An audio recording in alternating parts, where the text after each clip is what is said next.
All right, 5.3, evaluating trig functions. We start off and we kind of redefine the six trig functions. We know sine goes with y. Okay, you have to have that memorized. Sine goes with y. It's y over r.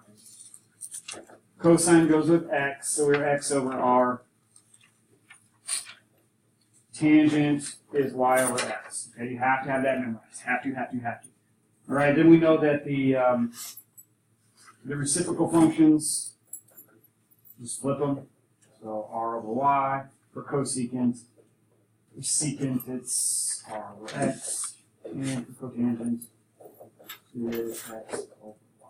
All right. So notice what it says here for any acute angle A in standard position. Remember, in standard position means that they're putting it on the axis. So we're talking about some kind of angle where the initial side is on the x-axis there, and maybe it rotates around it. That would be an angle in standard position. Remember what happens when it's not in standard position. Okay, so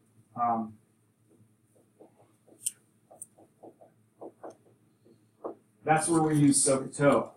SOHCAHTOA when not in standard position.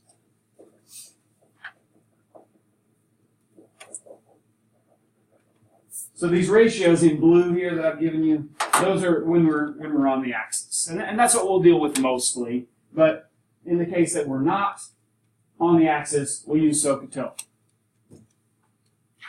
And that's where we are with example 1. Example 1, we just have a triangle. So this looks like a problem from geometry, perhaps. It's just some triangle in space. It's not in standard position, so we're definitely going to use SOHCAHTOA here.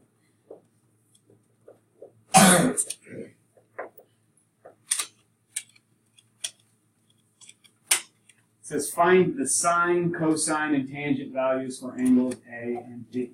Okay? You really want to know what a trig function is, or what a trig value is. And we've talked about it a few times. Can anybody tell me what a trig function is? Short answer is a ratio of two sides. Okay? We're looking for a way to compare an angle with two of the sides of the triangle. Okay? So let's start with A. Okay? We want to do sine A, cosine A, and tangent A.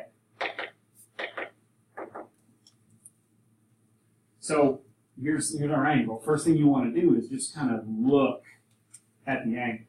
You focus on the angle, look at it, identify it, circle it if you have to, but we're looking at angle A and its relationship with the sides. So the sine ratio, okay, the sine relationship happens to relate the opposite side and the hypotenuse. Okay? And so sine A would be opposite over hypotenuse. Now, please note that that is not A. That's not what A equals. A is some angle value. I don't know what it is. Looks like it might be 25 or 30 degrees. I don't know what it is. Okay? But we're relating that angle to the two sides through that sine function. Okay? Cosine, we know from SOHCAHTOA that it's adjacent over hypotenuse. So, again, first thing you want to do is just look at that angle. But look at the adjacent side. Adjacent means next to. So adjacent over hypotenuse, 24 over 25. And then tangent, look at the TOA part, opposite side over adjacent side, compared to that angle. So that ratio would be 7 over 23. Okay? Then they want me to look at B. Okay? So it's a different angle. It's a different angle. So we would want to find sine B, cosine B, tangent B. So it's a different angle, so it would be slightly different ratios or relationships of the sides. So the first thing I always try to do is just identify what angle I'm looking at. Okay, you can mark it or circle it or just do something to identify what angle you're looking at. And when we do sine, we know sine, the sine relationship is opposite side over hypotenuse. 24 over 25. And we know cosine. Cosine is adjacent side over hypotenuse. That's going to be 7 over 25. And of course, tangent is opposite over adjacent. That's 24 over 7.